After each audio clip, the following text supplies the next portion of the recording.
You are listening to A Scary State, and this week we're covering West Virginia. So, Kenzie, Yes, Lauren. let's get scary.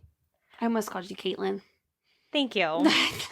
Speaking of Caitlin, how was your trip? It was so much fun. Minus my flight getting canceled. Yes. Oh my gosh. Although, I guess if I'm going to be stuck anywhere, New Orleans.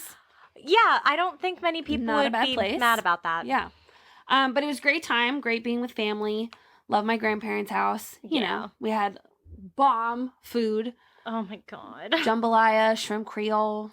Oh, so yummy. All the drinks you had looked amazing. Oh, they were so good. We went to Pat O'Brien's on Christmas. Oh, fun. And they have like a piano bar. So I love it was like, piano bars. two people singing together. And when we were going to leave, my dad comes out of the bathroom and there's this man with him. And he starts talking. I can't even remember what he said because I was pretty drunk at this point. But he had an Australian accent. And he's like joking around. And my dad turns to him and goes, hey, buddy, it's time for you to go. And I was like, Father. I was like, what? My sister and I were like, what the fuck? Like, why did you do that? Yeah. He was like, well, you don't know what he was saying in the bathroom. I was like, I'm sure he was an asshole. But we run into this shit all the time. Like, he was harmless. Yeah. It was fine. It would have been a 2-second conversation. We would have laughed, and then you go.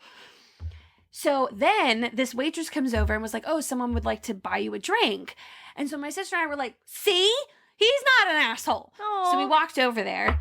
And we're like, we're so sorry. I was like, my dad's just being protective. And he was like, no, not at all. Like, I get it. Yeah. And he was like, would he be okay if I came over and apologized? I was like, I'm sure he would love that. So he comes over, they shake hands, apologizes. We start chatting. They become best friends. Of course. Literally, from that moment on until the moment that we went our separate ways, the two of them did not stop talking to each other. He invited my dad to his wedding.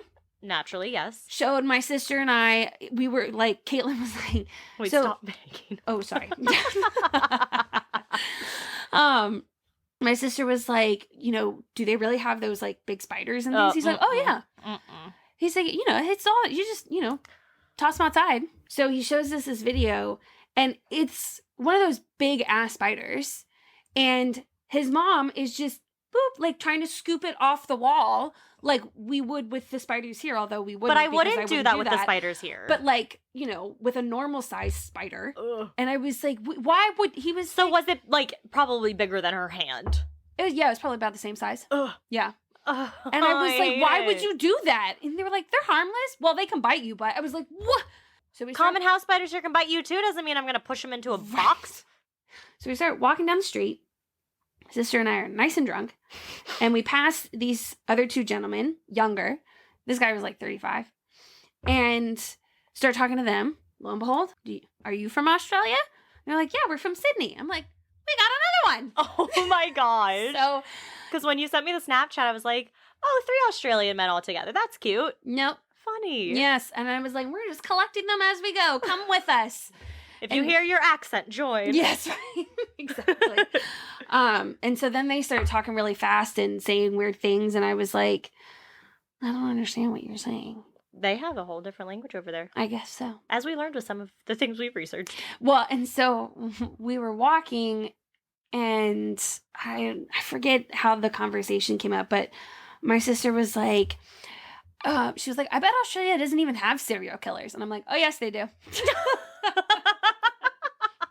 I didn't go into how I knew that, but I was like, yes, they do. Certainly do. It's great.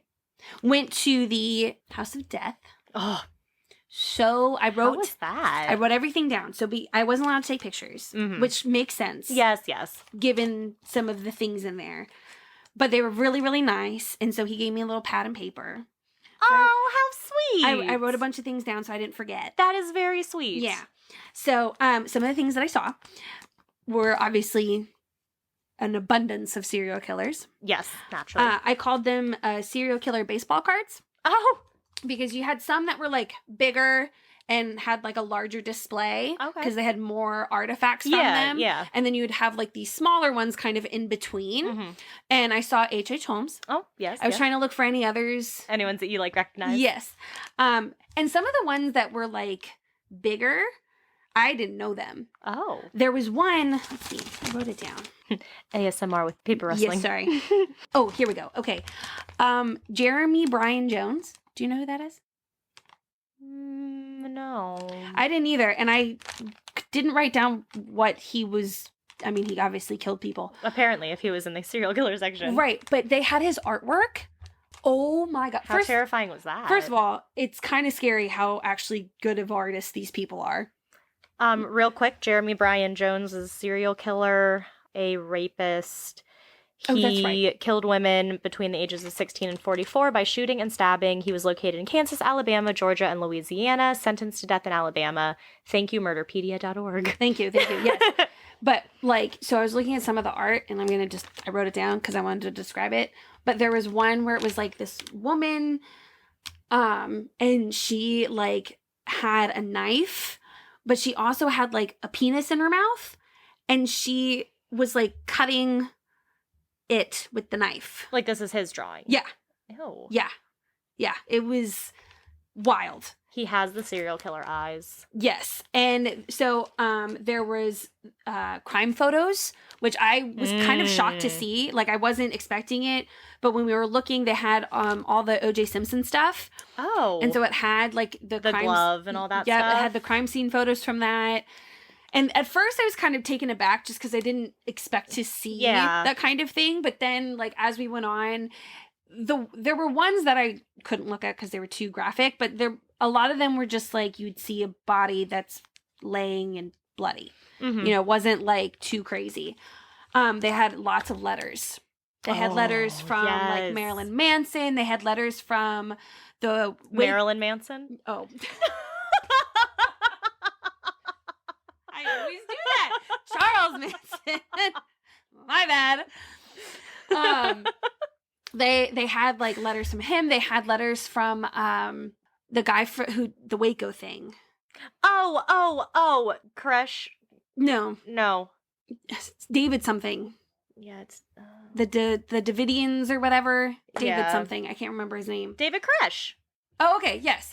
So they had this not a letter, but a manifesto. No, like an interview from this guy who was a guitar player, and the David guy had seen him play and, like, had invited him over to play in his house and, like, be, like, in his band. And, you know, the guy even said in there, he tried to get me to join, but I was, like, not about it. And so at one point, like, that really made him mad, and he was like, okay, but then he kind of invited him back. So he was, like, cool with the dude. Yeah. Definitely knew it was a cult and did not want to be a part of it. Yeah, the Branch Davidians. Yes, Branch Davidians. And so that was interesting. And then there was, like, there was letters from, what's the guy with the clown? I can't remember his name. John Wayne Gacy? That guy. I think there was letters from him. There was way more females in there than I expected to see. Okay, represent. No. Right? There were letters. They had the Son of Sam stuff. Mm-hmm. So they had some of his letters. They had letters from the guy with the penis photos. They had, so it was beautifully sectioned. So you walk in on one side and it's, like, bones and things like that, and then you walk into this middle section and it's, like, serial killer, you know, well-known type things. Yeah. They had the Unabomber and things like that. So they had, like, cult stuff in one place. Mm-hmm. They had, like, you know, well-known serial killers on one wall, and people who killed people, that kind of thing. And then they had another section for, like, the people that were known for being cannibals. Oh, wow. Yeah. Bombings and things like that. So, like, the Unabomber and things like that. And, you know, it was interesting because they had things on 9/11 and World War II and, like, war photos. So which I guess makes sense. Right. And so it wasn't just like, okay, come in and see all this paraphernalia from these serial killers. It also was about death, like, literally. Yeah. And so it talked about, like, different cultures and what they do with death. Like, it had a Day of the Dead display setup thing. Okay. It had, like, the history of embalming and funeral practices and things like that. It had, like, really old school tools, and that's so cool. Yeah.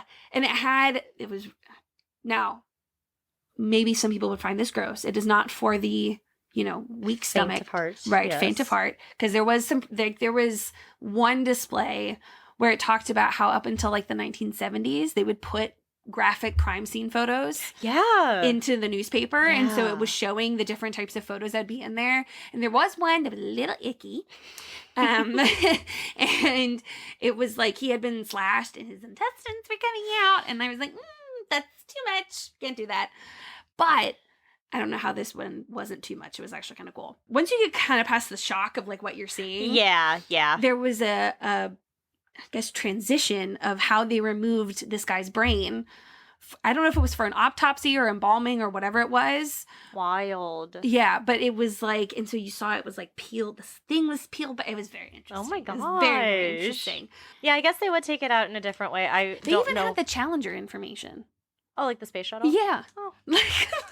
I don't know why when you're like talking about the brain, I was thinking about the way they do it with like the mummies through the nose, and I was like, oh, did they do it through the nose? Nope, they wouldn't do it like that anymore. They had Jack the Ripper. Obviously, they had Tim Bundy, which him and I share a birthday. Oh, ew, really? Yeah. Ew. I don't know why I never like noticed that. November 24th, 1940 something. Ew. Yeah. Let's see. Embalming, brain removal. Oh, they have these really weird face molds of dead people, but like famous people. Oh. So they had like Abe Lincoln. Oh. And also like Robin Williams. Yeah, it was weird. That part I don't think. Interesting.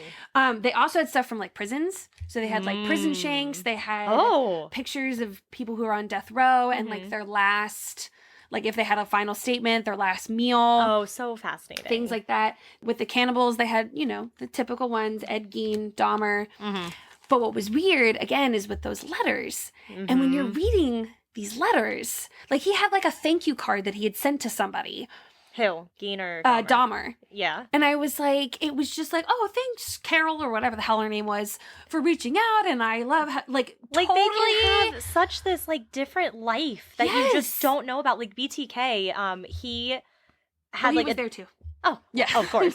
But he had, like, a completely different life. Like, his wife, his kids, his family had no idea he had this other side of him. Yes. And it was just... Like I said, I wish I'd had more time. We only had about an hour. Oh. So I wanted to be able to read all the letters. I wanted to be able to read the descriptions of everything because some of these people I hadn't heard of. Yeah. I didn't know who they were. And so there was one in the cannibal, some guy with Fisher. Oh, Albert Fish. Albert Fish. Didn't know about him. Wild. He's disgusting. He's awful. Ugh, that was gross. Oh, yeah, he's a bad one. But, I mean, they're all bad ones. Right. I got you some presents. You got me something? I got you some presents. Oh my goodness. Here's present number one. I'm sure beautiful wrapping job. Thank you. Let's show the camera this beautiful. Thank you. You're welcome. It's a little mug that says Museum of Death, New Orleans, and on the back says Have a Great Life. And then this also is not wrapped, but I got you a little koozie. Oh, cute. Yeah. And then for our wall of decoration, I got a postcard that matches the thing. I like their saying, where the big easy meets the big sleep. This is the Dr. Death, like the guy who euthanized people. That's one of his drawings. Ew. Oh, they had Night Stalker guy. Richard Ramirez. I was actually really proud of myself because as we were looking, because they didn't have like their nicknames necessarily. Yeah. And so when we were reading it, I was like, oh, I think that's the Night Stalker. And it was the second time that I had... and I also said the same thing for Son of Sam. My sister's like, wow, like you're good. I said, I know my killers. Very cool. This will be so fun. Add them to our wall. Yes. This room's really coming along. It's coming along. Oh, I went to a voodoo museum as well. Yes, how was that? So fascinating. It was cool kind of having a little bit of background info when I went in. Yes. And like knowing some things. And I was even like telling my sister like, oh yeah, did you know blah, blah, blah. If you want background info, listen to our New Orleans episode. Right? And it was just really cool to see some of the different artifacts that people have given. They showed past priests and priestesses and how cool current ones. And, they had voodoo dolls and they had the gris-gris and all that kind of, you could buy one if you wanted. Oh, I remember you talking about it, yeah. I didn't buy one. I think that might have been best. That's okay. I mean, it's supposed to be good luck. Yeah. But... The only, like bad ones they had was, like, you could get, it's not a real chicken's foot, but the idea is that you put a chicken's foot in, like, a valuable thing like your car, so if it gets stolen, it brings bad luck to whoever steals it. Oh. Almost got that one. Kind of like that. Yeah. But instead I got a couple of earrings that are really pretty. Yes, those are very pretty. And then I got since I couldn't go to the tomb. I bought a small painting of Oh, Marie. I bet that looks awesome. Yes, standing outside of her tomb. Oh, very cool. So it was very cool.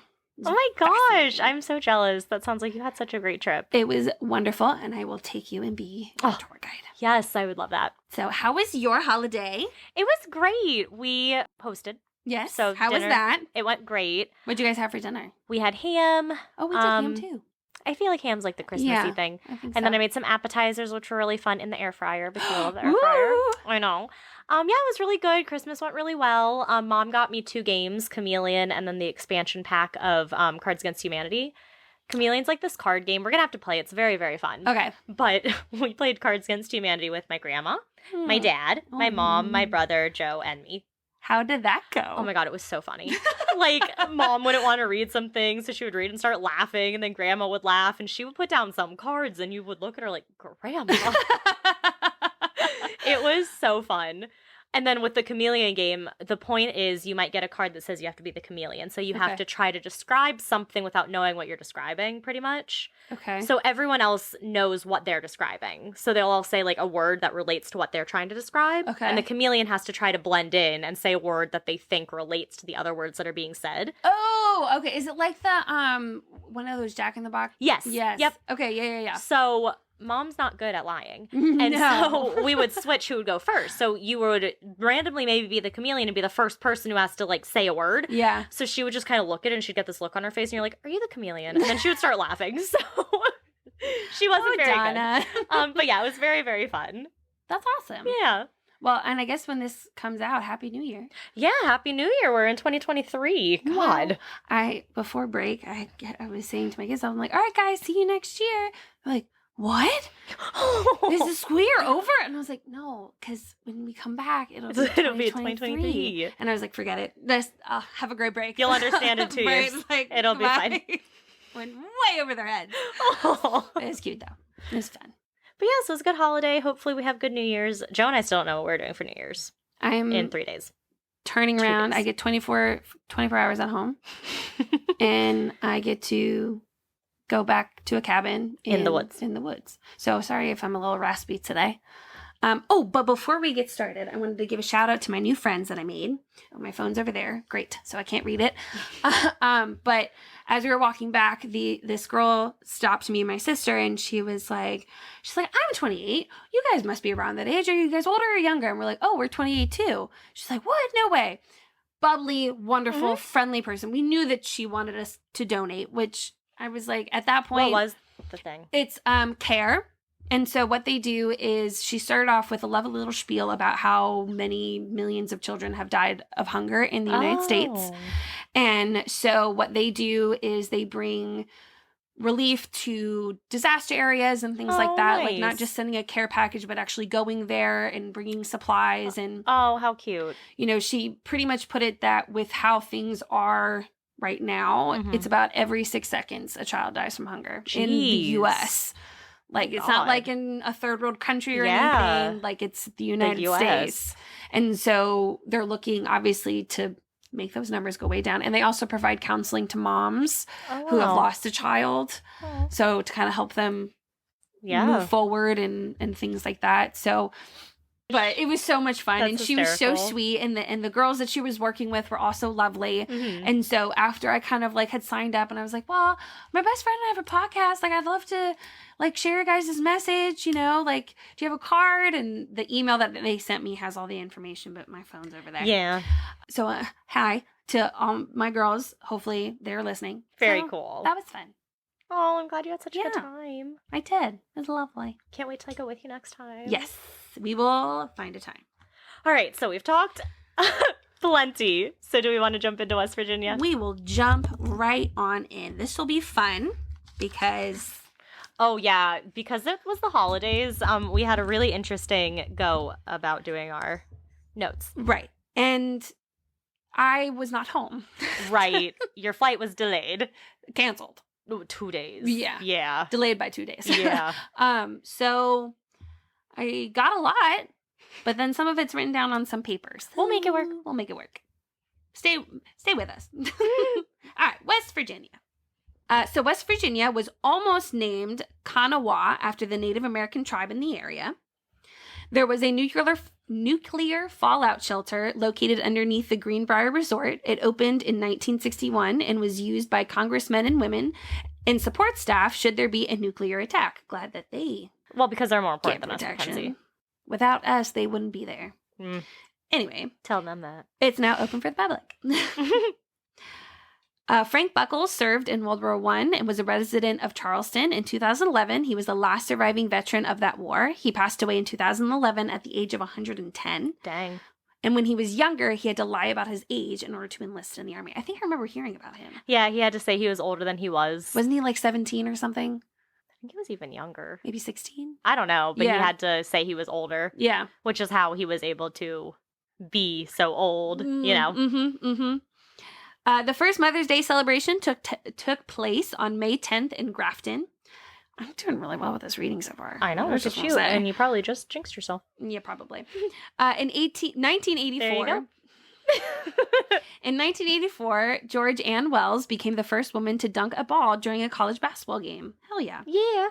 In 1928, Minnie Buckingham Harper of Welch became the first Black woman legislator in the U.S. when she was appointed to the House of Delegates. The largest fingerprint database in the world is located in Clarksburg at the FBI Crime Data Center. Which is so cool. There are, like, other states where there's, like, randomly, like, okay, in Huntsville, Huntington. Oh, Huntsville, Alabama? Yeah, NASA. Well, yeah. Right. Like, yeah, I know. It's so random. Huntsville is apparently being, like, built up as, like, this little... Oh, I'm sure. Super town. This state is actually one of the least educated in the country. And that was on this website I found, so... Well, at least we're the least educated country, period. Yeah. Yeah. A website I found... That Lauren found. Informed her that in West Virginia, though it isn't common, you can marry your third cousin. It is legal. It is legal. I mean, you'd share great-great-grandparents. You'd share high up their grandparents, yeah. But still. Yeah. That's still a little too close for comfort. Yeah. I don't think I've ever met any of my third cousins, though, so it's not like it's like a super close thing. I haven't... Yeah. I've met second cousins, but not I've met second cousins. I'm close to my second cousins.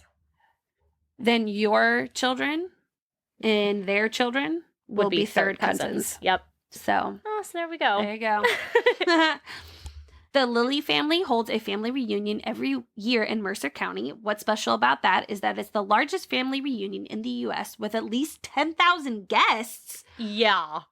Huge family reunion. I could see how that might end up. You might marry your third cousin, and that's like bigger than some towns. I know. Jeez. Yeah, no.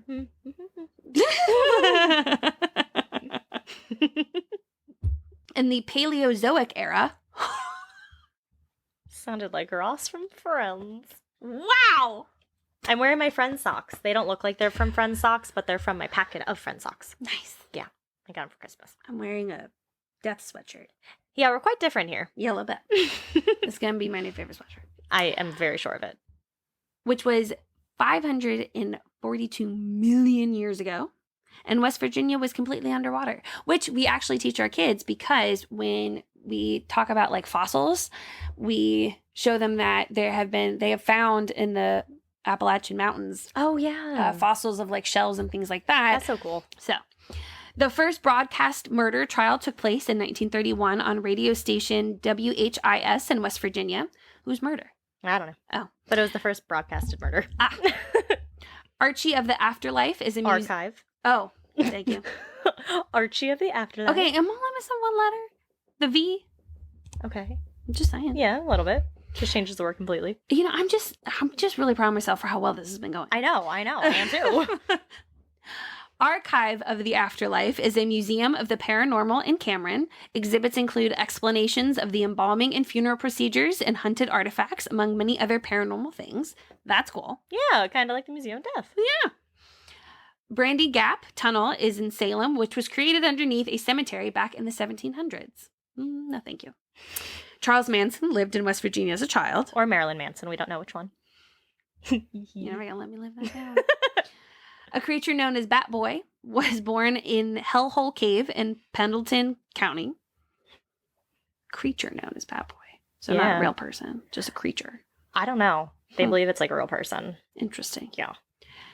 Chuck Yeager is from West Virginia, and he was the first person in the world to break the sound barrier. In October 1947, he flew the Bell X-1 rocket at 700 miles per hour, which is faster than the speed of sound. Wow. Steve Harvey was born in Welch. Jessica Lynch, the first female prisoner of war, was born in Palestine. The first American woman to win the all-around gymnastics event at the Olympics was Mary Lou Renton, and she was born in Fairmont. So there's West Virginia. There it is. So, my love, what are you talking about this evening? Well, afternoon. Wonderful accent. Thank you. Okay. So I know we usually like to talk about not as well-known things, but I chose a cryptid today. It's okay. Apparently my thing's well-known too. Yes, yes. And after the holidays, I wanted to do something that was like non-true crime. And so I was like, let's do a cryptid. So to paint this picture, let's go back to 1966 when our story first started. Lovely. Picture this. A pleasant little town with a small population of just under 6,000. Picture this, huh? Picture this. Known fittingly as Point Pleasant. Residents in the town began reporting seeing a tall winged creature with glowing red eyes. The first reports came from 2 or 5. I'm not sure about this number. 2 or 5. Grave diggers in Clendenin on November 12th, 1966. They were doing their job, digging graves and such, when they noticed a big dark figure fly over their heads, moving rapidly from tree to tree. They described the figure as a brown human being. Well, just 3 days later, on November 15th, 1966, we would have what is now one of the most popular sightings of Mothman. 2 young couples were driving around the area at midnight. These couples were Roger and Linda Scarberry and Steve and Mary Millette. The 4 were driving around in Roger's black 57 Chevy Bel Air. Well, the 4 were driving, enjoying the night with each other, just having their little double date. Vibing. Linda was looking out of the window when she noticed 2 large glowing red eyes right by the North Power Plant. Later, she described it as, quote, a slender, muscular man who was about 7 feet tall and had white wings. She wasn't able to remark on his face, though, as his eyes had a sort of hypnotic effect that, like, drew her just looking at the eyes. She screamed, and all of the other passengers looked over at what Linda was freaking out about. They all agreed that what they were looking at was a somewhat humanoid-looking, very tall figure, had to be about 7 feet, and had what looked like wings folded against its back. Oh. Roger slowed the car down, coming to a stop, just staring at and inspecting this creature. Was it in front of them or to the side? Kind of to the side, like of the road that they were on. Yeah. And this is when shit started to go down. Ooh, snap. So this creature spread its massive wings and took off right at the group of 4. Roger floored it, and the creature started chasing the group down Highway 62 to the Point Pleasant city limits, screeching the whole time. Oh my God. Linda described this screech as sounding like a big mouse. Don't like it. Sounds kind of... a big mouse. Screech as a big mouse. I would have said like a banshee or something. Yeah, maybe they didn't have banshees or knowledge in the 1960s. Beats me. There's no way to know. So Roger was speeding, going well over 100 miles per hour, and this humanoid creature they saw was keeping pace with them. The 4 arrived in town. I'm assuming flying? Flying, yes. And was he next to them or like behind them? Like next to them. Yep. Roger parked the car, and the 4 of them just kind of sat there.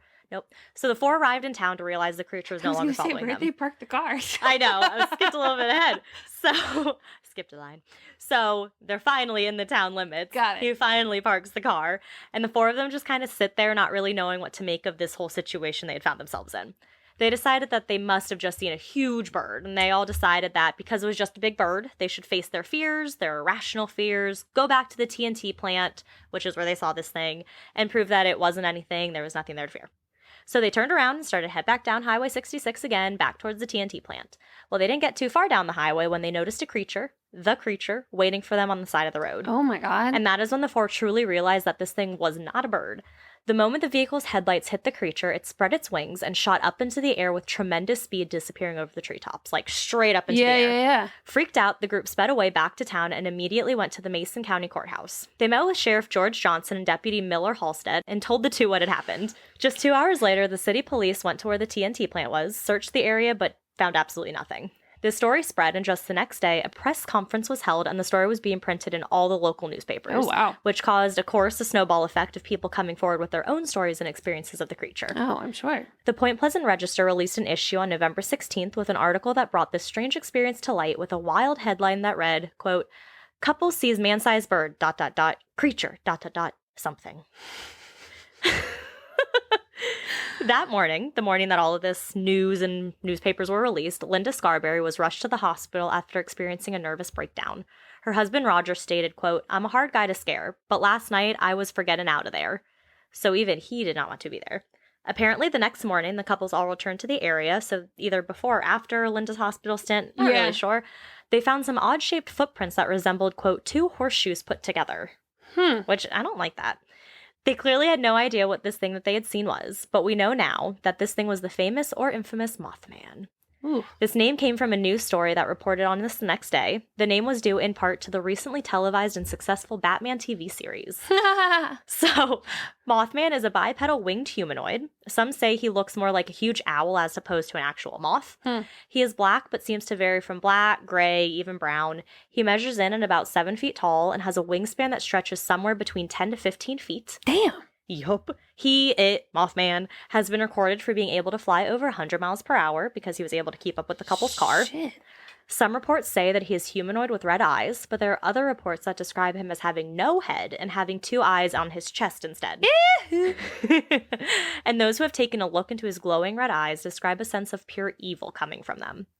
There are no good reports about what his face actually looks like, but one woman, and apparently one woman only, has seen his face. She said it was awful, horrible, and monstrous. So awful that afterwards she had horrible nightmares and then suffered a nervous breakdown as well. Those who have been near Mothman describe an intense feeling of fear and psychological distress, and sometimes these feelings will last for months or even years after an encounter. Oh my. He's able to move around by walking instead of flying, but it's said that he walks in a weird sort of shuffle, almost compared to a penguin. So like, a little scuttly. Waddle waddle. Yeah, waddle waddle. If he wants to go from walking to flying, he unfolds his huge wings, then shoots straight up into the air at a wild speed. Then once he reaches a height he likes, he levels out and continues on. Witnesses have described his flight pattern as, quote, straight up like a helicopter, which is also super creepy. It's also interesting that it has been noticed that he never flaps his wings in the air, just when he takes off. That doesn't make sense. So Mothman has been seen all over West Virginia and in many surrounding states, but most of the sightings are reported at the old West Virginia Ordnance Works, an area also known as the TNT area. So this building is an abandoned area that dates back to World War II. When it was used during World War II, it was a manufacturing plant for ammunition and dynamite. Surrounding this West Virginia Ordnance Works is forest, grassy clearings, and thick concrete domes. These domes are known as igloos and were built thick to prevent a chain explosion that would occur from the gunpowder on the inside. So gunpowder was housed in there. If the gunpowder exploded, it would only, kind of destroy that one and not all the other ones.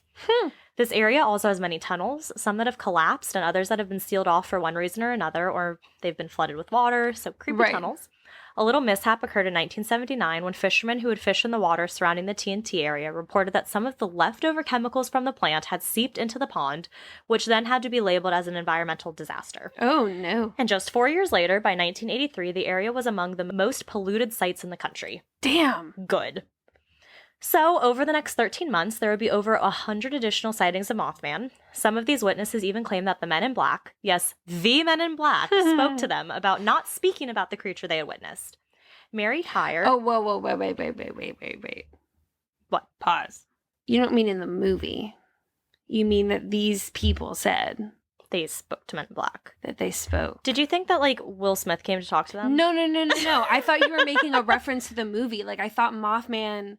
was in, one of the Men in Black movies. I don't know. No, the actual Men in Black, not the movie people, but, the actual creepy organization Men in Black came to these witnesses and told them to stop talking about what they had seen. Huh. Yeah. So I have a couple people who have experienced these Men in Black. Oh. So Mary Hyre, a reporter for the Athens Messenger, said that one night in January of 1967, she was working late. Suddenly, a short man dressed in a nice black suit with thick glasses covering his, quote, strange eyes came into her office. This mystery man asked Mary if she could provide him with directions to Welsh. As she was giving him the directions, he kept moving closer and closer to her, she said, invading her personal space. After that, the man started to ask Mary why she was writing these kinds of articles and why she felt that she needed to publish these articles. Mary, feeling uncomfortable, called in another employee to have her in there with her. At one point, she had to take a phone call, and she noticed that while she was on the phone, the man in black had picked up a ballpoint pen and seemed strangely fascinated by it. So fascinated, in fact, that he laughed and, still gripping the pen, ran out of the office. What the fuck? I don't know. Then just a few weeks later, Mary noticed the same man when she was leaving her office one night. She watched him run to a large black car and speed away. Creepy. Super creepy. Another woman named Connie Carpenter, who actually is Mary's niece, also had a weird experience with Mothman and the Men in Black. It was a normal Sunday at 10:30 a.m., November 27th, 1966. Connie was returning home from church, driving down Route 62. This is when she noticed what she thought was a man dressed in gray just standing on the Mason County golf course. Suddenly, the man unfurled 10-foot wings and sped directly at her car. Connie said that as this creature was flying at her, she locked eyes with its red, piercing eyes right before the creature impacted her windshield before veering off. Oh my God. When she finally returned home, her husband said that she kept repeating the phrase, "Those eyes, those eyes." Was her windshield fucked up? I think so. Not long after, Connie was suffering from Calig conjunctivitis. What is that? This is a condition that affects the eyes. They become swollen and inflamed, and it's caused after one has prolonged exposure to ultraviolet rays. Huh. Yes. So, like, if you stare at the sun. Yeah. That's what I was like. Yeah. Oh. And it makes me think of her. Yep. Yep. Not the same thing. Connie is one of just a few people who actually got a look at the thing's face, and she described it saying, quote, "It was horrible, like something out of a science fiction movie." After a terrifying experience with Mothman, Connie reported being visited by the Men in Black. She was on her way to school and was approached by a man in a black vehicle. He waved her over, and Connie went over, thinking he maybe needed directions or something else innocent. So I guess her car, pulled up next to his car. Okay. The man suddenly and violently tried to pull Connie from her car, ripping her blouse in the process. This does not sound like the Men in Black. The Men in Black seemed much nicer than these guys. Maybe the movies were trying to make him nicer. Ah. She returned home, and several hours later, she received a note that had been shoved under the door of her home. The note read, quote, "Be careful, girl. I can get you yet." Oh my God. I know.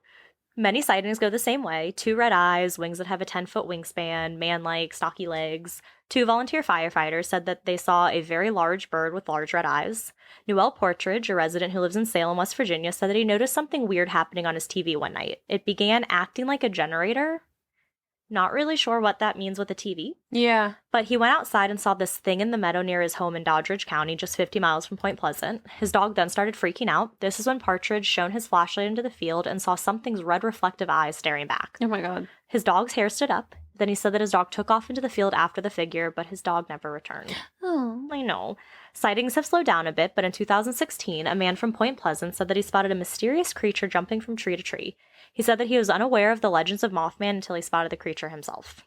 So we have some other encounters. Some people have come to believe that Mothman may be a harbinger of disasters and comes before a disaster to warn others.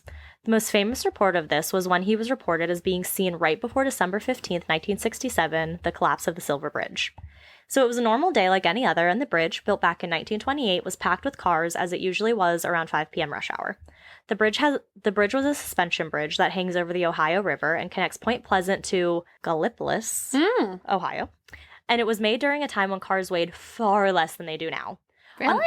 Yeah. Apparently back then the Model T only weighed 2,000 pounds, and big trucks and stuff today, not like semi-trucks, but people trucks are around 4,000 pounds. Huh. Yeah, I would have thought they were more heavier then, but yeah. I don't know. That's what this article said, so I just went with it. So on this fateful day, suddenly a single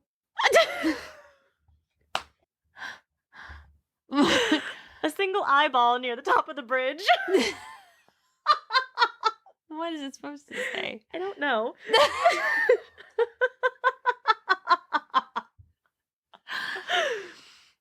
On this fateful day, suddenly something near the top of the bridge on the Ohio side cracked.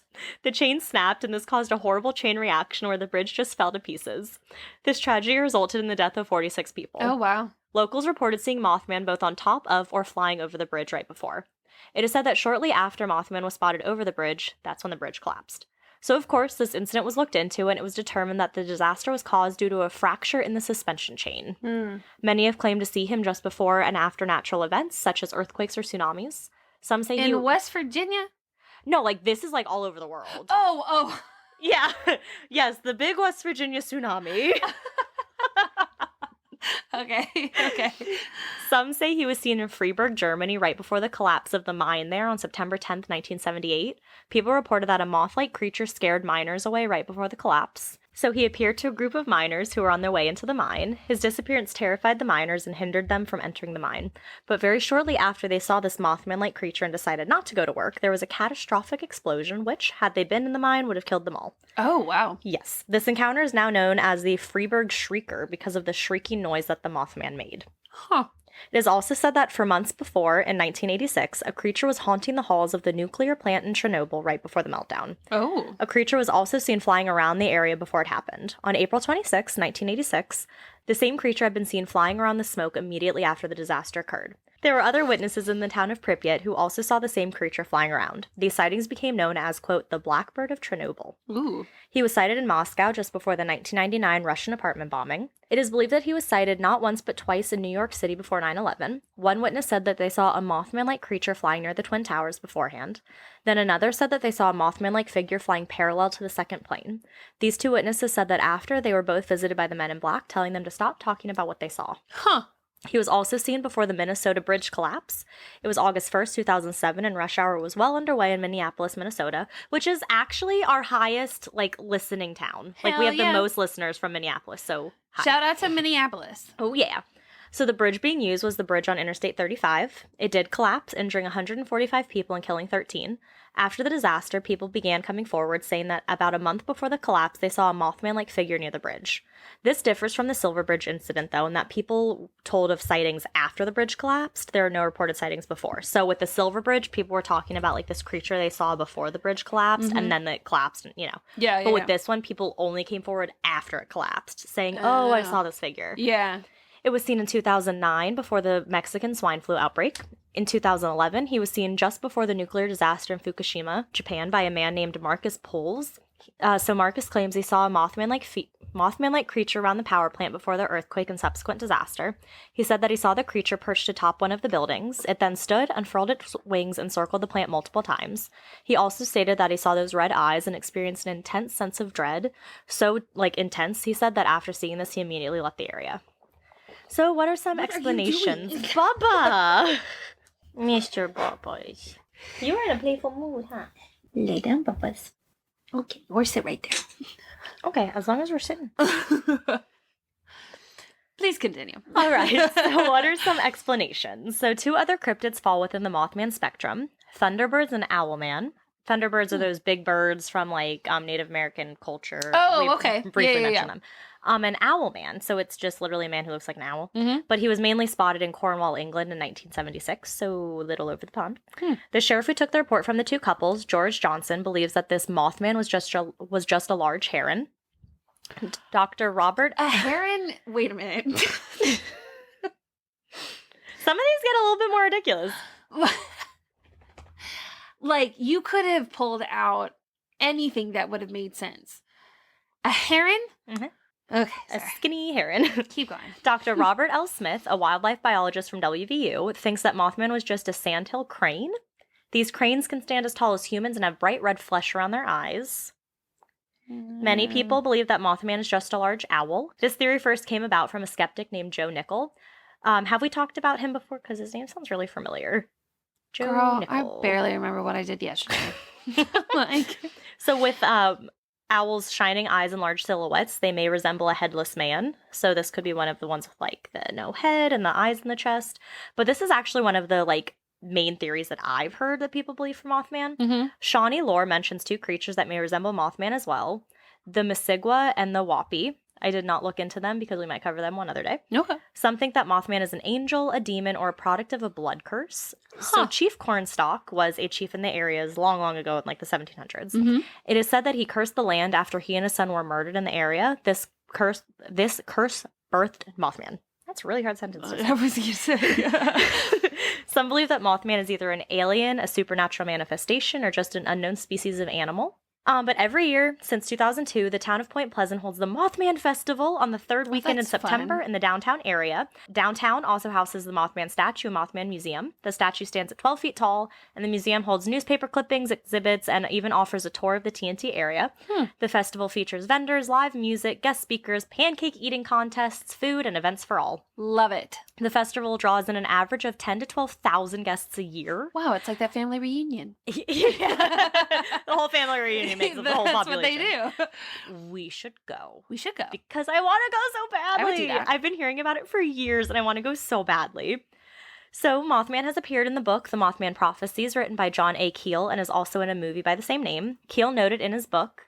He's trying to eat the box. Roy, we don't eat boxes. We don't eat boxes. Keel noted in his book that many residents from Point Pleasant experienced precognitions before the Silver Bridge collapse. Like, kind of premonition-y things. Type things, okay. Yeah.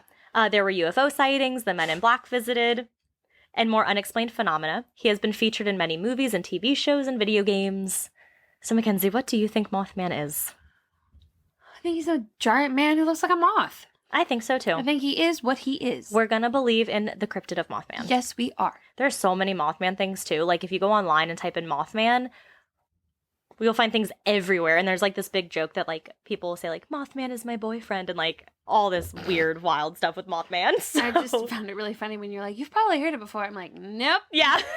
Even Joe has heard about Mothman. That's saying something, Kenzie. I have recently, so when I was on my flight, I downloaded a couple podcasts about different, like, serial killing things. Oh. So I have found a loophole in the scary movies because there's a couple episodes on this one podcast where they talk about, like, they talk about the Texas Chainsaw Massacre. They talk about Silence of the Lambs. Oh, yeah. And some of the killers that helped inspire some parts of the characters and things like that. And I'm like, okay, this may be about as close as we're going to get. I think you could watch Silence of the Lambs. Okay. When I'm getting into my story, I'm going to tell you about my jumpingness and how fragile it is. No, I know how fragile it is. Okay. But Silence of the Lambs is more a psychological thriller. That's like the Hannibal Lecter one, right? Yeah. Yeah. So I will watch it one time and note any of the jump scares. Because they don't have jump scares, but there's like a scene that I can think of at the very end where like it's not meant to be a jump scare, but knowing it'll be a jump scare. Might make it might be a jump scare for you. Sure. So yeah, I can watch it one time over. Okay. Write down any of the times where there's like something that jumps out a little bit. Okay. And we have to do it summertime. Yeah. So that it's like daytime for a long time. I think you'll really like it. You have to sleep over. Oh, well, obviously. Maybe for like 2 nights. Okay. I think you'll like it. It's really good. When we did the escape room, every time something popped open. Oh my God. Does your sister have bruises covering her? No. But every time something, it was when we were with like my dad and Kim. Mm-hmm. We did the second one because we were so close. Oh. We did not know there was going to be more than one room. Because she did not tell us. We just thought we had to get through this door. Right. And so when we get into the second room, we're like, oh, we did it. Great. Wait a minute. We have to do these things? We are still here? I don't understand. But anytime something popped open, I jumped. Naturally, yes. So not as bad when I did with my sister. But then at one point she was in the bathroom and I thought she went back upstairs. I guess she hadn't because she starts talking to me. And I jumped. At one point we were driving in the car and there's lots of speed bumps in New Orleans. Not because they put them in, but that's how fucked up the roads are. And we were driving and my dad, I don't know, he makes some sort of noise like woohoo or something, and we go through it, and it startled me when my dad made the noise, not going over the thingy, and I tossed my phone into the air. Oh my God. So. Yeah. Yeah. So what are you telling us, Mackenzie? So that was the other thing. I asked my sister if she wanted to watch the video with me that I was watching about these guys that had gotten into this place. And at first she said yes, and she watched a little bit of it with me, and then she fell asleep and I got too scared to watch the rest. Oh. And in all fairness, it's because the guys kept playing pranks on each other of like jumping and scaring them. Okay. And every time they did it to somebody else, I got scared. Okay, valid. So, but anyway, before I get into my story, a little bit of a trigger warning. I thought you were going to say, let me eat my snack first. No, but I'm right halfway through this. I've had 2, so I feel much better. Oh, good. So this story includes various mental health topics such as addiction, suicide, bipolar disorder, and many others. Mm-hmm. So do what is best for you when deciding if you would like to continue listening. Our support page on our website has various phone numbers for mental health hotlines for both the US, UK, and Australia. Yes. So let's get into it. Today I will be discussing the long history of the Trans-Allegheny Lunatic Asylum. Ooh. Mm-hmm. Did not realize how much history this thing has. So, like, literally perfect for you. Yeah. Which I was thinking about this the other day. I don't know why you don't like Hamilton, the musical, because I don't know why I was just thinking about this. I was like, well, it's a musical, which I know Mackenzie loves. And I was like, and history, which I know Mackenzie loves. And I said, so why doesn't she love this one? Because I can't understand what they're saying. Subtitles. You watch subtitles for everything else. I know. But why is this any different? I don't know. And then once you know the songs, you don't need the subtitles. Because, like, I like a story to be told. It is a story. Yes, but it's a singing story. So? If it was a regular story, you know I love a good musical. I know. But Les Mis does a lot of singing. Yes, but that's not teaching me something. Okay. So you don't want to be taught in song format? No, I don't. Not at all. Fine. Just saying. I don't know why, Plus, but yeah. that part of American history is boring. But they make it fun. Mm-hmm. Oh, it's so good. Okay. It was interesting, though, I will say, when you're, like, looking at what he is wanting for the Bill of Rights and things like that versus, like, the southern states, and even back then, how different it was with what they wanted in there. I did find that part interesting. It was interesting. The whole thing is interesting. But I don't know why. Just randomly in my brain, I was like, why doesn't Mackenzie like Hamilton? So I had to discuss. But this does have a lot of history, but don't worry. I included creepy things. Fun, creepy history. Fun, creepy history. Well, depending on who you ask. Okay, so plans for the asylum were created by architect Richard Snowden Andrews in the late 1850s with the consultation from Dr. Thomas Kirkbride. Dr. Kirkbride was an advocate for mental health reform and helped develop asylums all over the country. He worked to improve the living conditions for the mentally ill by having individual rooms developed, along with more windows for allowing natural light and fresh air.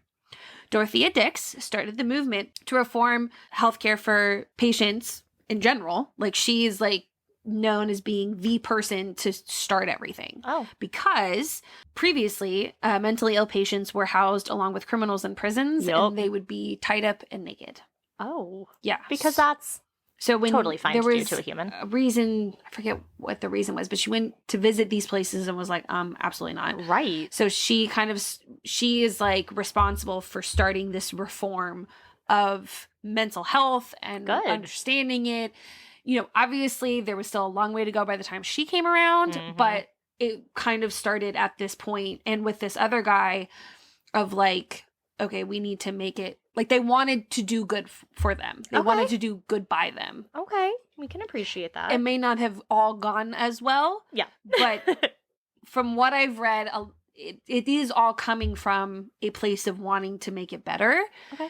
It doesn't seem like anything was with malicious intent. So, construction for the asylum began in 1858 by mostly prison laborers. Master masons would come over from Europe to help construct the massive stone building. Construction for the asylum was halted in the early 1860s because of the start of the Civil War. And at the time, what is now West Virginia was still part of Virginia. And when Virginia seceded from the Union, the 7th Ohio Infantry marched into the town of Weston to search for any Confederate sympathizers. West Virginia became the state of Virginia, and the part of the asylum that was complete was used as an army base during the war. Throughout the war, the asylum would change hands from Confederate to the Union, and when the war was over and West Virginia officially became a state in 1863, the name of the hospital was officially changed to the West Virginia Hospital for the Insane. It received its first patients in 1864. Well, this is going to be a little fun fact. Construction was officially complete in 1880, and the hospital grounds stretched across 666 acres of land. Oh. Yeah. My total, I went to get food for Joe and I the other day, and I paid like $40 for whatever, and my change back was $666, and I was like, Can I have another penny? Well, I gave them a tip of $1.66, so that I just kept the 5. The hospital is the largest hand-cut stone masonry building in North America, and possibly the second largest in the world next to the Kremlin. Oh. That's according to the website. The hospital had 250 individual rooms, 12-foot high ceilings, 921 windows, and 906 doors. Wow. Yeah. In the early days of the hospital and most mental health facilities, patients could be admitted for most asinine reasons. Oh, yeah. Such as jealousy or laziness. One article I found showed an image of a paper that included all 86 reasons that someone could be admitted into the hospital from 1864 to 1889. 86 reasons? How many of those do we cross off? Like all but 5. Yeah. So I'm going to share with you my favorite top 10. Yes, please do. Imaginary female trouble. Which is? It was just a straight list. It didn't. So like cramps are probably imaginary. Yeah, female trouble. it didn't give an explanation as to what that meant. Okay. So yes, imaginary female trouble, bad company. No. Yeah. Masturbation for 30 years. For 30 years. For 30 years. Wow. Mm-hmm. There was also suppression of masturbation too. So yeah, I don't know. Like you say, 6 one way, half a dozen another. Exactly. Menstrual deranged. So like women on the periods. Oh. Yeah. Parents were cousins.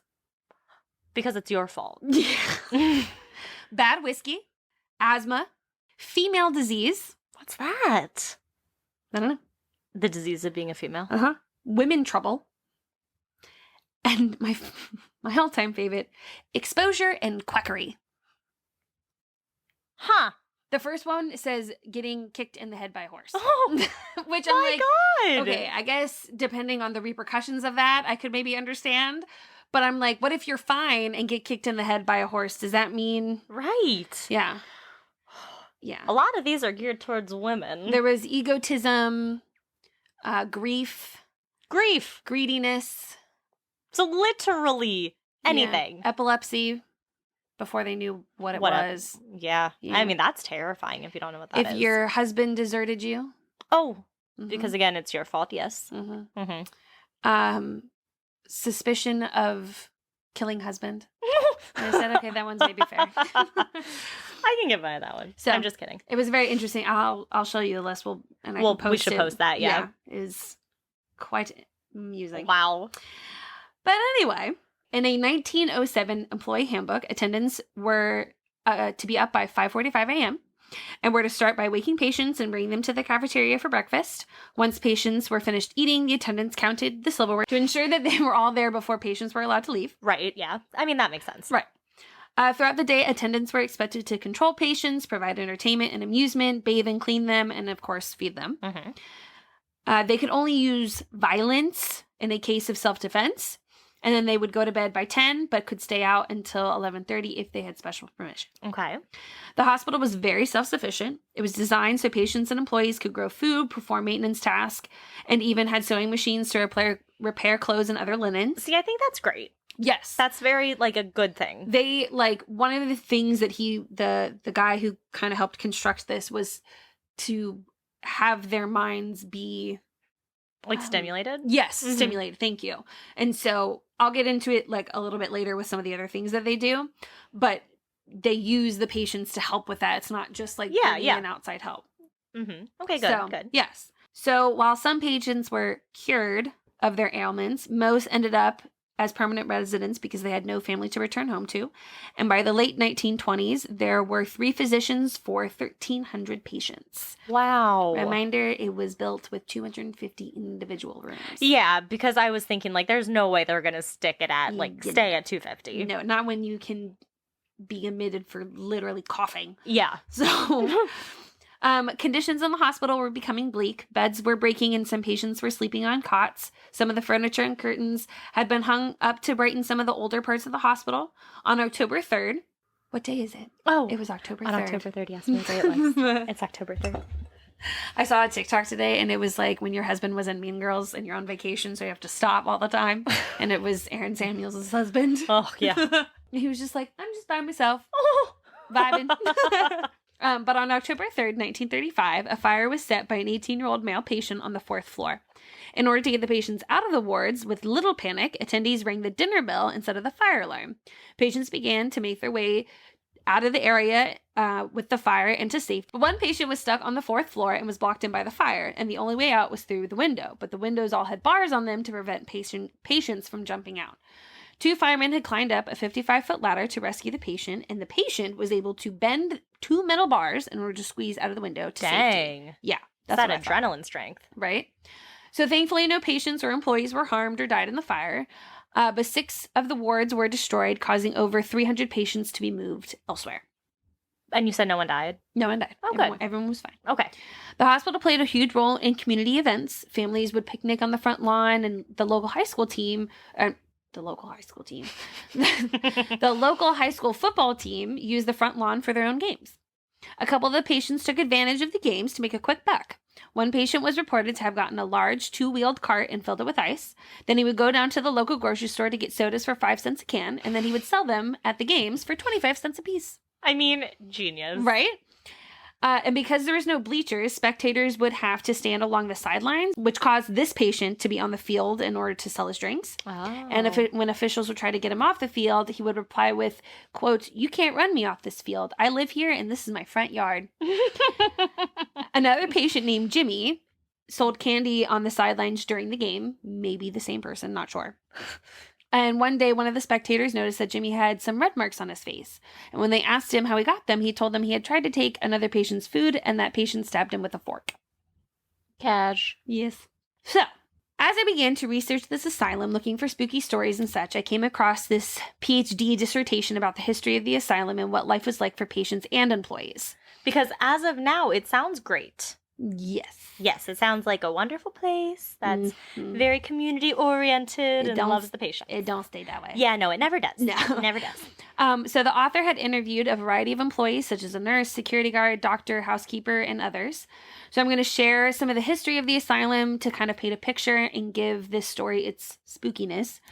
And I'm also going to share some of the stories told by the employees. Most of these are the scary ones that match the theme of our podcast. However, I wanted to note before going into these tales that I'm only sharing the scary side of the work of working at this institution. Yeah. A lot of the stories I read from these people were positive moments. Oh. The people that were interviewed cared very deeply for the patients, despite some of the troubling things that I have stumbled upon in the paper. Yeah. And so I thought it would be important to kind of highlight the history of mental health in this country and those that kind of paved the way to our understanding of mental health today. As someone who has anxiety and depression, I feel it's important to shed light on these stories, not just for entertainment, but for learning. So if this can help someone even a smidge with more understanding and compassion, then I consider it a success. Okay. So that's my spiel. So, by the 1940s and 50s, the hospital was housing 2,700 patients, while only having a capacity of 1,250. There were many more people who were on wait lists, and some were even waiting in jail until a space opened up. Oh, man. Yeah. Most of the patients at this time had things like schizophrenia, bipolar disorder, alcohol and drug addiction, and other mental disorders. Scott Finn reviewed the history of the hospital for the Charleston Gazette and described the hospital as a, quote, dumping ground for unwanted people. The fact that the state legislators did not allocate enough funds to adequately care for the patients in the overcrowded facility resulted in tragic neglect of the most unfortunate citizens in West Virginia.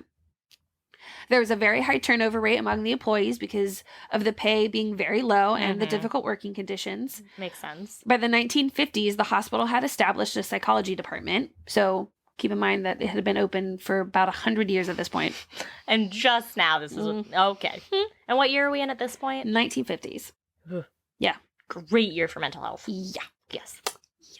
So they had established the psychology department, which is obviously responsible for deciding the treatments of the patients that it received.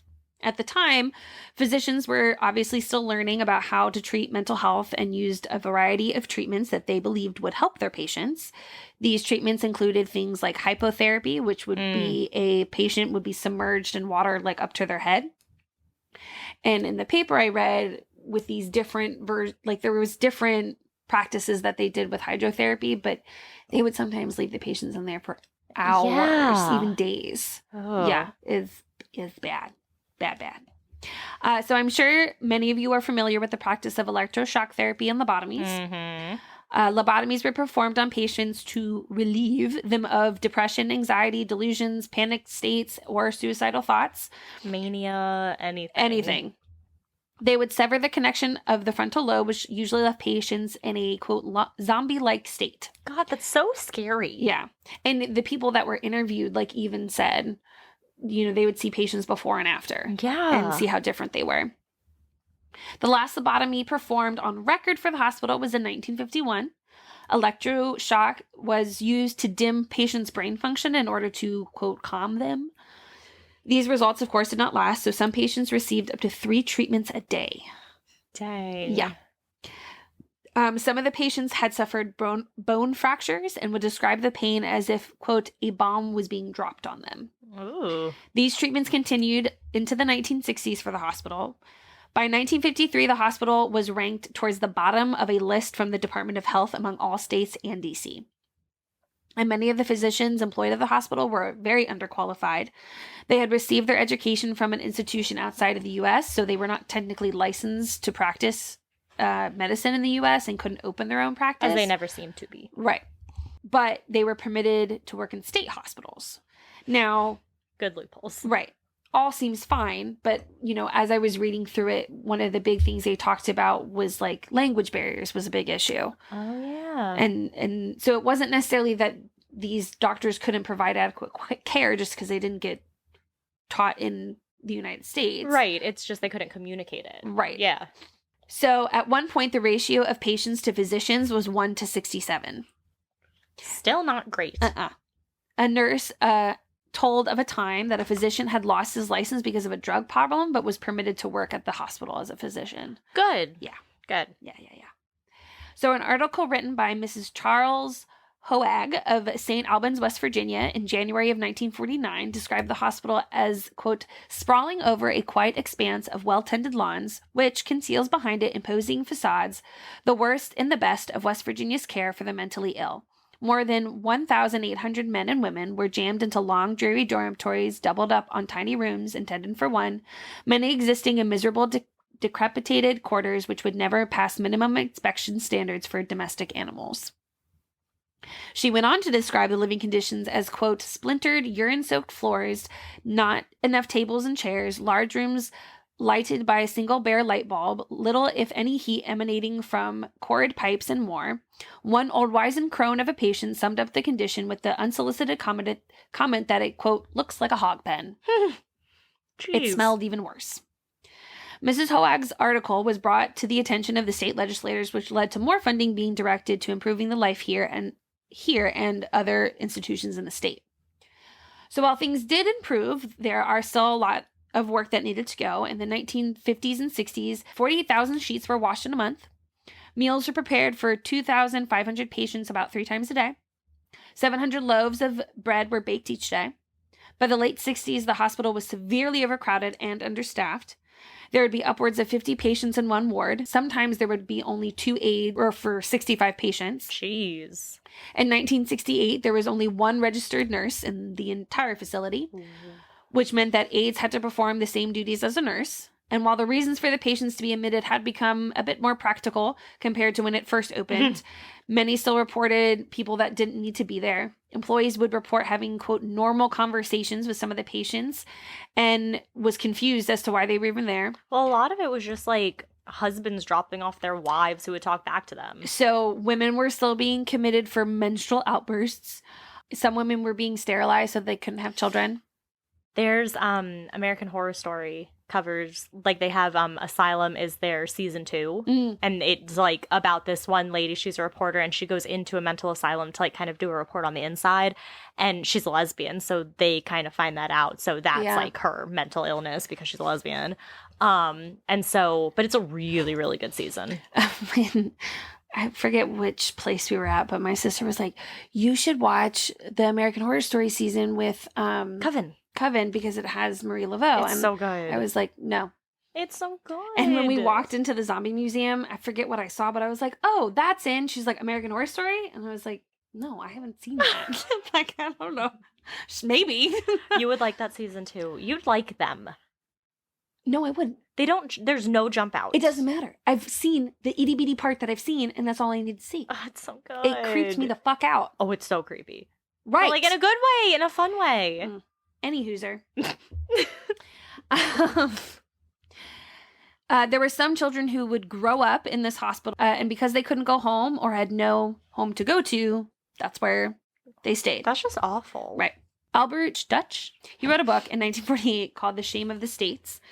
And he said, and I really like this quote, and he said, a man or woman considered, quote, insane in one community or social setting may be regarded as just queer or eccentric in another. Any psychiatrist will tell you that many inmates of mental hospitals are less disturbed than many people on the outside, including some who have achieved outstanding success in social, economic, and artistic life. Yeah. And that was written in 1948. So some people a man ahead of his time were with it. Yeah. Which is annoying. Like I said, many patients would be considered cured, but they were unwanted by family and they had no home to return to. Others had family who were around, but too embarrassed by their states that they were still unwanted. Aww. And Dutch said that while, everyone suffers from some sort of emotional discomfort or anxieties, most deal with it by suppressing it. He goes on to say, quote, they plunge into their business or their play and try to forget. To be reminded of the mental hospitals is to be reminded of people who have failed, who have been unable to escape their anxieties. And to be reminded of these sufferers makes some people more uncomfortable about their own problems. I was like, yes, queen, go off. So the history of the hospital is not all dark. There was a recreation department created in the 1950s along with occupational therapies. They would have dances and play games. Like I said, the hospital was very self-sufficient. Okay. It had acres of farmland to produce its own food, such as dairy products, fruits and vegetables, and even some livestock. They also had a coal mine that at one point was producing up to 12,000 tons of coal per year. That seems dangerous. That's what I thought too. And a lot of the patients would be working in these areas, obviously under supervision. I almost said superstition. But still, it's not like that's their profession. Exactly. So a lot of the functioning of this hospital was due to help from the patients. Yeah. In 1962, Dr. Mildred Bateman was appointed to the Director of Department of Health and was the first woman and African American to be a director of a state mental health department. She served in the position for 15 years and brought many positive changes to the hospital during her time. More patients were released, which helped reduce the overcrowding. Mm-hmm. She made some improvements to the medicines that they had been given, and she also established the alcohol and substance abuse unit. Oh, wow. Mm-hmm. By the 1970s and 80s, conditions improved for patients. There were more registered nurses and qualified physicians. Most of the treatment was with medicine, and fewer patients were being admitted to the hospital. Good. They did say, however, that there was still over-medicating. Well, yeah. Yeah. Yeah. Were they still doing the lobotomies and stuff? No. Oh, they had. No. Because you said the last one was in 51. Yeah. Eventually, plans were made for a new hospital to be built in another part of the state, and the hospital officially shut down in 1994. Oh, wow. Yeah, recently. A nice year, huh? My favorite. So, I put as my headline, scary stories. So the stories from the employees about some of the patients are in no particular order. I didn't have exact dates of when they occurred. It was just kind of as I read through it. Yeah. So bear with me. No. Well, you don't have to, I guess. So while most of the patients were calm and really hardly caused any trouble, there were those who were criminals and who had been deemed insane. And then there were people that just, were angry. Mm-hmm. With the conditions in the place they were. Yes. The security guard that was interviewed, I didn't include the story in there, but I just thought it was a really sweet statement from him. He was talking about this man. He was a big guy, 600 pounds. No, not 600. Sorry. Oh my God. I was going to say, wow. 300 pounds, 6 feet tall. Okay. 6'6", what huge dude. Jeez. And he, for whatever reason, him and the security guard, just built really good rapport with each other. Aww. And he and a couple of other, I can't remember if he was in the, criminal side of things. I know there was something with violence with him. Okay. But I can't remember what it was. But him and other patients would play cards together and play poker. And the security guard was like, they wanted us to make them stop. It was harmless. Yeah. And he had such a good rapport with him that, when this guy would get worked up and emotional and upset, he would just go to the security guard and be like, I need help or I need whatever. Aww. They would take him to nurses or whoever and, give him his medicine, and he would just calm and then go back to playing his games. Dang. And that's why I wanted to, at the beginning, you could, when you were reading these stories, you could tell there was so much love for these guys. Right. Like their jobs were very difficult. Yes. But a lot of them stuck around for a very long time. Because they, like, cared about what they were doing. Right. And it almost kind of reminded me of, like, what I feel like a lot of educators are going through right now, where it's like, well, why do you stay? Well, for the children. Yeah. And so as this man was doing this interview, you know, he said there was only one person who was concerned about the dangers, but that's because of a very specific incident that happened to her. But for the most part, everyone else was talking about the conditions that they were living in, the administrations, the government legislator. Like, the patients were not the problem to them. Yeah. It was how they were... Everything was run. Exactly. Yeah. So, just want to throw that in there. So, one of the security guards told of a man who had stabbed another patient in the brain with a butter knife. It is unclear as to why he stabbed this man. One of the nurses shared a story of being called to what they called the forensic ward, and to look at a patient who wasn't feeling well, was sick or something. She had asked that the patient be removed from the ward and brought to a different area. And after she examined this patient, couldn't find anything wrong, sent him back. It was later discovered that him and others had planned an attack on her and had sharpened a bunch of pencils so that they were going to, like, attack her when she went in there. Oh my God. Had she not had the thought to bring him out. Right. Yeah. Oh, jeez. Why was she not liked? I don't remember. I don't think it was any specific reason. Jeez. At least not that she shared. Yeah. They didn't like me for this big reason. Right. There was a man who was committed to the hospital, and upon his arrival, he had said to the doctor, "I'm going to cut your heart out." The housekeeper told of a time she came into work and the locked ward was quieter than usual. So I guess where they house the dangerous patients. When she asked one of the aides what was going on, they told her that one of the patients had been murdered. The patient was a mute, and 2 other patients had taken him and hung him in another room. And then they took the metal leg of a bed and put it through his head. Yeah. Oh, that's a display. Yeah. The housekeeper had to clean up after the incident. The aides had done some, but there was still a lot of blood on the walls and glove from the police. That's when I would quit. So that's why she was the one who was nervous about the danger. Yeah. Well, 'cause she saw, like, the effects, like, the kind of aftermath of what can happen. Well, and it wasn't this one, but it was a different one. Like, they had this incident, and they went up to the forensic ward where I guess they stayed for a while and then came back. And she was like, what? Right. Like, you know, and I think that's kind of what... Like, he's not a safe dude to have here. Right. But even then, her big thing was, like, she had just wished that there was counseling that they could have given her for it. Okay. Because she said that she really liked who the patient was. She thought he was a sweet man.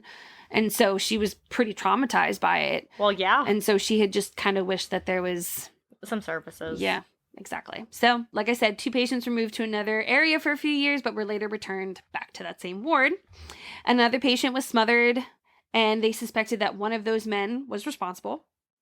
The one who had been returned back to the ward. Yeah, so there was 2 people who had killed the one guy. Yeah. They think that one of them was responsible again for then smothering someone else. Yep. So then that patient was given a one-on-one aid at all times. And I wouldn't want to be that one-on-one person. Right. So when they built the new hospital, these patients moved to that new hospital. And so one of the doctors explains, he said, if a patient were ruled insane, they could stay there until they were deemed to be appropriate for the community. The patient who had killed the 2 patients in Weston, that guy, I met him in 92. And by 1997, when I left, he was no more ready to go out. The dude's mental illness was so intractable that he was on all new medications. He reminded me of Hannibal Lecter, the look in his eyes. But we had really good people, and we had WVU down there treating him, but there was nothing they could do about him. Yeah, because if you're that bad. Yeah. Yeah. You know. Like I said, most of the complaints from the employees were not about the patients, but the conditions that they were working in. Their frustrations were mostly with administration and the government. The security guard recalled a story when he had tried to communicate a concern with the administration about a bad feeling being reported from the forensic unit one Friday night. The administration brushed off his concerns and didn't provide any more support, and a fight ended up breaking out. The security guard thankfully was not on shift, but was called in to deal with the aftermath. 2 of the patients and 4 employees had to be admitted to the hospital. The patient responsible for starting the fight was a known murderer. Remember Butter Knife Dude? Yeah. This guy. Oh. He had a broken jaw and some knocked out teeth. He was assigned 2 security guards at all times while he was at the hospital. And Bill, our security guard, commented, "You can imagine the cost to the state, and they could have just added a couple people to each shift for that weekend, and we would have been fine." Right. The patient would later sue and win his lawsuit and be released. Yeah. The employees that were involved quit because of fear of being fired. Bill tried to stand up for the aides who were being accused of abuse by saying that they were fighting for their life. And then the mental health director at the time said, quote, when I read this, I almost lost it. "We pay these health service workers for what they do and what happens to them. We pay you to work here and take this abuse." Bill quit working at the hospital for several years after that incident. I'm sorry. No, I don't. Yes. Yeah. I don't get paid to come here and get abused. Yeah. That was like, I think in the late 80s is when that happened. Oh my gosh. Yeah. Yep. That's like recent. Mm-hmm. So while the hospital had hired more housekeepers, many of the work had been done by the patients. A lot of them volunteered to do the work. There was one man who had PTSD after Vietnam, and he would like to help sweep and mop the floors. One of the housekeepers said that a lot of the work would not have been done without the help of the patients. Some received some compensation for their work, like cigarettes and sodas, or 50 cents. Yeah. So there were several escapes by some of the patients, but there were some who actually wanted to stay.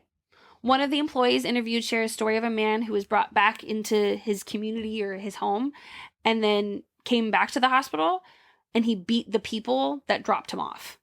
Like, he got back to the hospital before the people who dropped him off. Oh. Yeah. Jeez. Yeah. He's like, I'm going back. Yeah, he's like, yeah. So while there weren't many, but unfortunately there were some patients who attempted or committed suicide. One woman had gotten a pass into town and had bought lighter fluid that she covered herself in and lit herself on fire. When the paramedics got to her, they thought she was dead, but then she opened her eyes and said, "I didn't do a very good job, did I?" Oh. Right?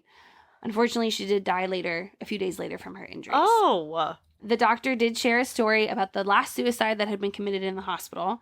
He said, quote, "The social workers had done a good job of getting him placed and got him some support, but he got this weird call and we could never figure out what that call was. Either he received it or made it. He talked to somebody and then he committed suicide. So that was very, very, very sad. It was the last suicide in the hospital. I felt really bad about it. That's why we were anxious to get to the new hospital." So once the new hospital was open, conditions had improved significantly. However, many say that there are still more things that need to be done to provide adequate care for these mental health patients. And today, the old hospital is open for ghost tours and history tours. So, haunted stuff. Rooms are still filled with medical equipment and furniture, almost as if the patients just poof, disappeared. See, that's creepy. Yeah, I know. Visitors and staff report hearing footsteps and apparitions of nurses and doctors. They see shadowy figures, slamming doors, and other strange noises. And some of the staff have even reported being touched or, in some cases, scratched. So this next part is where I handed in the papers. I wonder what that says. Okay, you have all of your note pages, and you haven't cut off the parts that are attached to the spiral part of the notebook. People, do you do that? Like, if I had those pieces of paper, I would have ripped off all of the little spirally parts. Well, it was my grandmother's notebook. I just needed to rip it out, and I didn't want to forget the paper, so I just ripped it and put it in. Yeah, I know. I'm just curious. I didn't plan on... First of all... I'm just curious. First of all, I had planned on transcribing my notes. Because all of these papers are what I just said. Oh! Most of these are from, the dissertation, so I wrote them down so I didn't have to scroll back 85 times to find what I was looking for. This is from the video, and I didn't get a chance to type this out because it was 1 o'clock in the morning, and then my dad took his computer. So a little SOL there. Right. Or else, yes, I would have ripped the edges off because this I was just going to throw away. Anyway. Paper drop. So, there are a couple of known ghosts. So I'm going to share a couple from this article because, like I said, I didn't get a chance to write it down. So there's a spirit named Jacob Ayers, and he is said to linger along one of the hallways looking for his beer. And this was done during an investigation from ghost hunters in 2008. Admission paperwork from 1892 revealed that Jacob was an alcoholic and delusional and constantly thinks that everyone is hiding his beer. Oh. And then there's a very famous girl named Lily. So the legend says that Lily was a patient who was dropped off at the asylum after her parents' death in the Civil War. Some say that she was born in there. Mm-hmm. So it kind of just depends. Yeah. Lily is believed to have died from pneumonia at the very young age of 9. And Aww. Today her spirit is said to linger in the asylum, the only home she has ever known. She can be very mischievous. She has toys in her room that like people have brought. And they have claimed that they can hear her cries or laughter. Some paranormal investigators who have attempted to communicate with the spirit of Lily have said that they have spoke to her and she is playful but mischievous. She throws toys, whispers in people's ears. Ew. So she's said to follow visitors throughout the building as if they were her friends. Aww. And then one paranormal investigator used electronic voice phenomenon. She's a local historian, Shelley Bailey, and captured a girl's voice saying, "Thank you for the snack." So, did you bring her a snack? I don't know. Oh. It didn't go into it. Because otherwise that would be just a really random thing to say. Okay. So, I YouTubed. And there's this overnight video of these guys. Their channel is called The Fuck It List. Oh, that's fun. Yes. I don't think they're, like, I think they do ghost hunting things, but I think it's also, like, other stuff, like too. Like a bucket list channel. Yeah. Really cute. Really cute guys. All my type. Adorable. One of the guys looks like the lead singer from A Day to Remember. Oh. Ugh, so cute. Mom, we were getting our tattoos yesterday. This really tall guy walked in. And Mom goes, "He is a tall drink of water." And I'm like, "Mom." Oh, I love it. It was so funny. So I'm going to have to hodgepodge my notes because I wrote in shorthand thinking I'd be able to type this out. But the guys go and there's a guy there who kind of gives them an overall tour. And so just to kind of give them background. And then afterwards, the guys are left kind of to their own devices. A lot of people will leave like candy and cigarettes for ghosts and things like that. There have been reports of growling and red eyes, maybe Mothman. Sometimes people have been pinched or get headaches in the lobotomy rooms. Oh. And the guy said that staff have gone home to wake up and they have black eyes. Mm-hmm. Oh my gosh. Because, yeah, I guess the way that they did lobotomy through your eye would cause black eyes. Yep. There would be shadow figures that people would see. And, like, you could see one at one end of the hallway. And then you would start running. And then it would be on the other side. Oh. There would be mimics of voices. So, like, you would hear what sounded like your friend calling your name. See, I really don't like that. Like, in stories that have, like, this mimicky thing, do not like it. No. They could hear fire alarms, but none of the fire alarms in the building work. So, there is a patient named Ruth, who apparently is a violent patient. And so visitors have said that they can feel like they're getting knocked down. The tour guide said that he's gotten scratches on his shins before. Ouch. Went into Lily's room, plays with toys, playful laughing. She'll sometimes move toys around. Some of the older sections, they see different apparitions of ghosts and things like that. This part was creepy.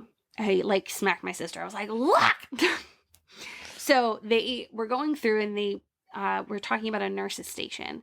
And the guy who was filming pans over to the nurse's station, then pans back to the guy who's talking, and then goes back to the nurse's station, and there's 100% a fucking face in the window. Like 100% a fucking face. I want to see. I will show you. Okay. It is wild. Ew, that gave me goosebumps. Yeah, I freaked out too. So then there's apparently someone else in the children's ward. His name is Ben, but he's 50. And apparently if you ask him why he's there, he will then curse you out. Oh. So in the juvenile part, pants are pulled, shoes are tied. One patient was stabbed by another one 17 times and had crawled to the nurse's station. You can feel like pinches on your shins from like the kids or whatever. So as they started going into this and like having read that whole thing about this place and really paying attention to like the tragic things that happened, there really wasn't a ton of kids, at least that I saw being reported having gone here. Even like the youngest ones were like 18 or so. Oh. And that was in the alcohol and substance abuse unit. Oh. So as he kept going, I started to get a little more skeptical just because I'm like, The guy who interviewed these people were people that worked there. The guy who wrote the paper even worked there one summer himself. Oh, wow. His mom, like, grew up in the town. So I was like, you're starting to lose me a little bit.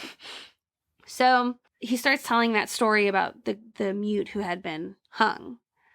But he started by saying that they were put in a group seclusion room.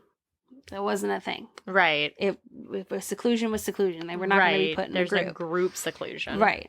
And so because of that, these two other guys had, like, ganged up on him. And, like, he had this whole elaborate thing about how they had yanked him up and he would pass out. So they'd bring him back down and wake him up. And then they had, like, put his head under the bed and jumped on it until the pole went through his head.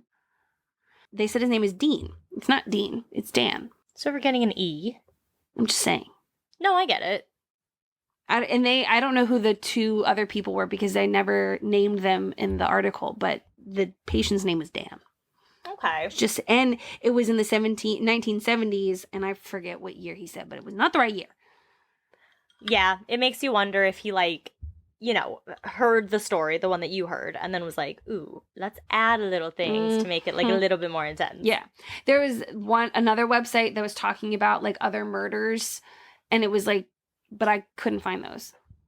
The ones that I told you were the ones that came from that paper. Yeah. So, just saying. Like, it's weird what pieces of information get pushed around. Like, when we covered the Brittany Nogin case, when I was like, oh, yeah, she had, like a heart-shaped necklace. Well, the mom was like, no, it was leather and pearl. It's like, where in the world did the heart shape come from? Right. You know what I mean? Yeah. Well, it's the same thing when they first started talking about flying saucers. The guy who first saw it didn't coin that phrase. It was something in the media. Right. So as they were walking through different areas, he took one of the balls from the room that apparently belonged to one of the little ghosts. Ghost Girl. No, it was one of the guys in the room. Oh. Which is not a freaking story. Anyway. So he runs back to go and drop it off, and they're going through some other place, and so they sometimes would see people, like, call on the floor and things like that. Oh, no, I don't like that. And one of the other guys who was in the group, he was like, do people feel like being poked? And he was like, oh, yeah, sometimes. And he's like, I definitely just felt a poke on my back. And he was, like, standing outside of, like, the camera where the guy was talking. So I forget what section it was in. I didn't write it down. At this point, I was getting sleepy. So, tour guide goes away. They're about to set themselves up to sleep in this place. Ew. And one of the rooms they walked out of, the light just turned off. And an alarm went off. And it sounded like almost like a siren. It definitely didn't sound like a fire alarm. Mm-hmm. But it sounded like, you know, the kind of siren you would hear if there was a tornado. Yeah. And it was playing, and then it just stopped. So, of course, they were freaking out. And so I went to the comments on YouTube. Oh, naturally. Went to the comments. And so a lot of people were like, oh, that happens here all the time in England. When they would have those sirens for, like, bomb raids and things like that. And I was like, I told you were going to have technical issues at some point. Yes. At least it wasn't the whole episode. Knock on wood. I would cry. Oh my God. So looking in the comment section, people were, like, talking about what kind of alarm it was. Mm-hmm. And so, you know, oh, it's like a bomb raid or a tornado siren. And it's like, but these things aren't West Virginia things. Right. I was like, okay, but that doesn't change the fact that they were in the building and heard this siren. Right. And I think one of them had said that she lives in the town and she hears those sirens all the time. I was a little sketched just because, like, the guy was who was giving the tour was sitting in some office. Yeah. And I didn't get a chance to watch the entire video to see if they, like, checked with him and they asked, like, oh, like, did you do this? Yeah. Because I was like, okay, well, because they made a good point. They're like, if this is truly a paranormal thing, like, they're like, we've just got the best evidence for paranormal activity, like, right, ever. Right. And I was like, yeah, that's why it seems a little too good to be true. It's too good to be true. It usually is. Yeah. So that's why, I don't know, the comment section, there was a couple of people from that town that were like, no, this happens all the time or whatever. But it didn't sound like it faded out. Like, it just sounded like it was happening and then it wasn't. Yeah. So it was like an abrupt ending thing. Yeah. It was a bit weird. But they left one of the guys in this room and he had to then find his way back. to where the rest of the group was. And he had like a little GoPro attached to him. That's when I had stopped it because my sister was asleep and I was scared. So I stopped watching it because I got nervous. So there could be like amazing things there that we just won't know. There might be some other really good shit that I would have included. But I stopped watching because I got nervous. I don't blame you. So. Also probably in your grandparents' old house in New Orleans. Well, and I had already like jumped 25 times from the other guys scaring them. Oh my God. So then I became really nervous that I was going to keep doing that. And I turned the light off for my sister to go to sleep. And so then it was dark and I was watching this video and I was like, this is good enough. So that's the Trans-Allegheny Lunatic Asylum. Would you ever go visit there, like do one of the tours? So it's funny you say that because when my sister and I were looking at things to do for Wednesday, she's like, oh my God, we should go on a haunted tour. You would love that. I said, actually, no, I wouldn't because when we went for Lauren's bachelorette party, I was extremely anxious the whole time that a ghost was actually going to pop out. So even though we were outside the entire time. Doesn't matter. I'll go with your sister. Your sister and I will go to all the haunted Like places. I said, I will read until I'm blue in the face. I find it fascinating and interesting. I love a good story that I can picture in my own mind. Because then you can make it as scary or as unscary as you want. I have a really big thing with lack of control. Hence why I have such bad anxiety. Yes. And that freaks me out. Yes. Although I would say that like I would visit a place that is known to be haunted during the daytime. Okay. I don't know if I would want to do a tour though. Like when they were doing a tour of this place, I was like, I wouldn't be able to do it because literally anything I was getting so anxious watching them because they were in the dark and it was just creepy, the four of them. And I was like, I can't watch it. That's part of the reason I could watch it. But I would maybe go to like a place. Okay. A place. We'd have to think. We'd have to discuss. Okay. Yeah. All right. As long as you're up for discussion, we can go from there. I think I would, now that I've done this for long enough, I'd probably sooner go to like a haunted place than watch a scary movie. Wow, where we are here. Okay. Well, now I've become so fascinated in them that my curiosity has started to grow that I'm like, well, now I kind of want to check it out for myself. Okay. So baby steps. Baby steps. We'll get there. Not this place. We're not fucking going here. Yeah, it sounds kind of creepy. Maybe like a small home. Or maybe a field. We'll start with something that's outside. I would go to a cemetery. So much more terrifying. Cemetery, yes. Open field, Well, cemetery is basically, it's just the light flickering. I know, that's creepy. Right when we're talking about haunted places, the light across the street just starts flickering. That's a little creepy. From what I've known, it's never done that before, so that's really fun. It's a little creepy. Maybe the light's really excited. Maybe it's a ghost, and it's like, oh my God, tell me my story. You know? Oh, it stopped. Now it's, never mind. Now it's just dark. Okay, that's weird. Blink 3 times. But yeah, I would let's start with a cemetery during the daytime. Okay. And then we'll slowly work our way to buildings. Okay. That are in very public places. Okay. And then we'll get there. We'll go from there. All right. I can get behind this. Okay, cool. Well, that website Mackenzie mentioned is www.ascarystatepodcast.squarespace.com. Visit it. Please. Tell your friends. Yeah. All the things. Follow us on all the things. Yeah. I'm trying to be better about tweeting more. Yeah. I tweeted that was amazing. But then a lot of people were like, oh yeah, let me like this. Yeah. I tweeted a bunch. I will try to comment like, oh, I need recommendations. Well, let me tell you. This one lady was like, I don't want podcast recommendations. I just want, things that I can do around my house so that I can listen to podcasts. I said, well, you could listen to us by vacuuming, doing your dishes. Yeah. I mean, I listen to podcasts doing all those things. Yep. And she liked it. So hopefully she'll listen. And happy 2023 to everyone. Hope everyone had a safe and wonderful new year. And we'll see you in 2023. Well, we're in 2023. Well, when this comes out. It is 2023. We're basically speaking to the future. Exactly. Wow. Time's not linear. It's weird. Anyway. Stay scary. Stay safe.